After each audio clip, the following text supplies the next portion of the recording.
जय हिंद साथियों, सेना भर्ती की तैयारी कराने के नाम पर चलाई जा रही फिजिकल अकेडमियों में युवाओं के साथ गलत व्यवहार किया जा रहा है। जैसे ही डी न्यूज ने 18 जनवरी को इंदौर फिजिकल अकेडमी का वायरल वीडियो सभी को दिखाते हुए अकेडमी संचालक व फिजिकल कोच पैरवाल का असली चेहरा लोगों को दिखाया, उसके बाद से लगातार डी न्यूज को देश भर से युवाओं के फोन आ रहे हैं, मैसेज आ रहे हैं। उनमें से अधिकतर युवाओं का यही कहना है कि फिजिकल अकेडमियों में उनके साथ लगातार गलत व्यवहार किया जा रहा है। कई अकेडमी उनका पैसा नहीं लौटा रही, यहाँ तक कि कई लड़कों ने तो उन अकेडमियों के बारे में और भी कई जानकारियां दी हैं। अब यह क्या जानकारी है, उसके बारे में पूरी खबर बताने से पहले हम उन लोगों से कहना चाहेंगे जो कह रहे हैं कि आप इस लफड़े में क्यों पड़ रहे हैं। तो देखिए, ऐसा कहने वालों को मैं बताना चाहूंगा कि यह आपके लिए लफड़ा होगा, लेकिन हमारे लिए यह खबर है और बहुत बड़ी खबर। और जो कुछ लोग इनडायरेक्टली गलत बोलने का प्रयास कर रहे हैं या वो दबाव बनाना चाह रहे हैं, तो उन्हें बता दूं कि डी न्यूज पर इसका कोई फर्क नहीं पड़ने वाला। खबर दिखाना हमारा काम है, हमारा अधिकार है। जो सच है वो सबके सामने लाना ही हमारी प्राथमिकता है। अगर आप अच्छा करेंगे तो हम अच्छा दिखाएंगे और अगर गलत करेंगे तो वैसा ही दिखाया जाएगा। न्यूज प्रेजेंट करने का तरीका सभी का अलग अलग होता है। हम उसी लहजे में बात करेंगे जिससे कि हर खबर आपको बड़ी आसानी से समझ में आ सके। इसके अलावा आपको यह भी बता दें कि डी न्यूज विशेष तौर पर सेना और सेना भर्ती की खबरों पर काम करता है। आपने देखा होगा कि हम देश के अलग अलग राज्यों में पहुंचकर सेना भर्ती रैलियों का आप तक लाइव अपडेट पहुंचाते हैं, लेकिन ऐसा भी नहीं है कि अगर किसी के साथ गलत हो रहा है और हमारे पास उसकी जानकारी है तो डी न्यूज चुप रह जाए, तो यह आपकी गलती है। अगर देश में किसी भी क्षेत्र में कहीं भी किसी के भी साथ कुछ भी गलत होता दिखेगा तो हम उसके खिलाफ आवाज जरूर उठाएंगे, फिर चाहे वह कोई क्यों ना हो। अब बात करते हैं अकेडमियों की खबर पर। देखिए, सबसे ज्यादा युवाओं ने हमें मैसेज करके यह बताया है कि सेना भर्ती की तैयारी कराने वाली अलग अलग अकेडमियों ने उनके पैसे नहीं लौटाए हैं। युवाओं ने बताया कि किसी अकेडमी ने एक दिन के 5,000 रुपए लिए तो किसी ने 2 दिन के 9,000 रुपए तक लिए। यह लड़के खुद की वीडियो बनाकर अपनी समस्या हमें बताने का बोल रहे हैं और कह रहे हैं कि आप हमारी आवाज ऊपर तक पहुंचाएं, हमें इंसाफ दिलाएं। तो ऐसे सभी युवाओं को कहना चाहेंगे कि पहले आप इसको लेकर FIR कराएं कि आपके साथ में इस तरह से धोखा किया गया है, आपके साथ इस तरह से नाइंसाफ किया गया है, और इसके बाद आप इस FIR की कॉपी हमें भी भेजें। फिर देखिए कितने और सच आपके सामने आते हैं। इसके अलावा अब हम उन अकेडमी संचालकों से भी कहना चाहेंगे कि आप 2 दिन के 5 या 9,000 रुपये कैसे ले सकते हो। कोई लड़का आपकी कोचिंग में 2 से 3 दिन रुकता है, क्योंकि 2 से 3 दिन तो उस लड़के को वहां उस कोचिंग की व्यवस्थाओं को समझने में लगते भी हैं। अगर उस लड़के को इन 2-3 दिन में यह लगता है कि वह कोचिंग उसके लिए ठीक नहीं है, यहां रहकर वह अपनी तैयारी नहीं कर सकता, वह आपकी कोचिंग में रहकर तैयारी नहीं करना चाहता है, तो क्या आप उसके साथ जबरदस्ती करेंगे? कोई दादागिरी थोड़ी है।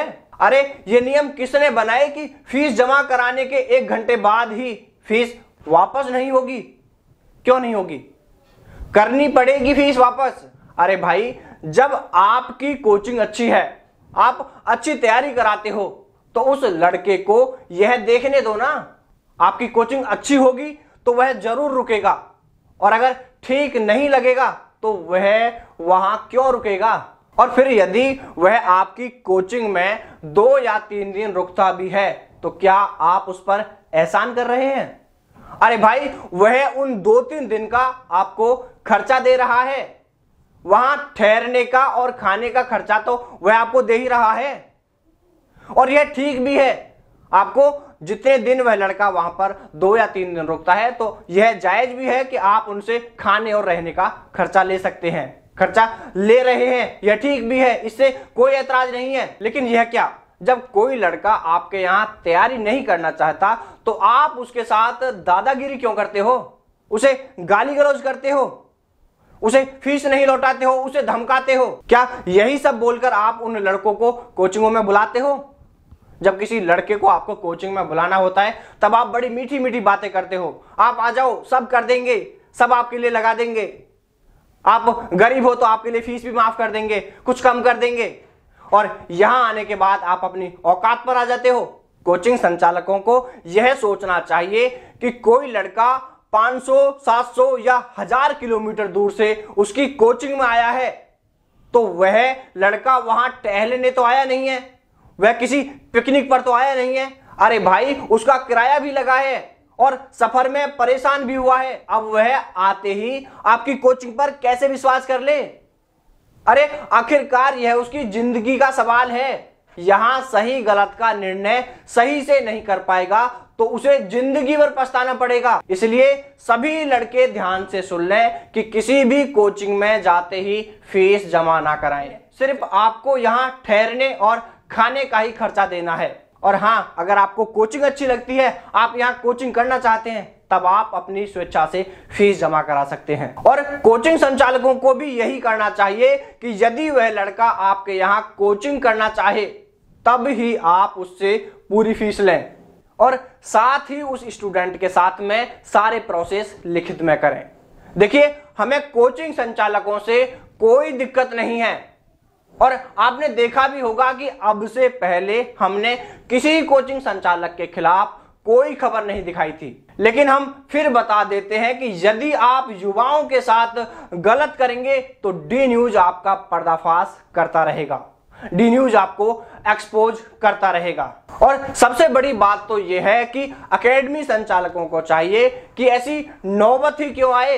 इसलिए सभी एकेडमी संचालकों को इस फीस पहले लेने के नियम में जरूरी बदलाव करके युवाओं से उनकी सहमति के बाद ही फीस लें, और यह सब लिखित में प्रोसेस करें। युवाओं से कहना चाहेंगे कि आप किसी भी एकेडमी में जाते हैं तो पहले आप वहां के बारे में अच्छे से पूरी जानकारी कर लें, और जो बातें आपके और एकेडमी संचालक के बीच में होती हैं उन्हें रिकॉर्ड करके रखें। कल को आपको गलत साबित न कर दिया जाए, कल को आपके साथ भी इसी तरह से गलत व्यवहार ना हो।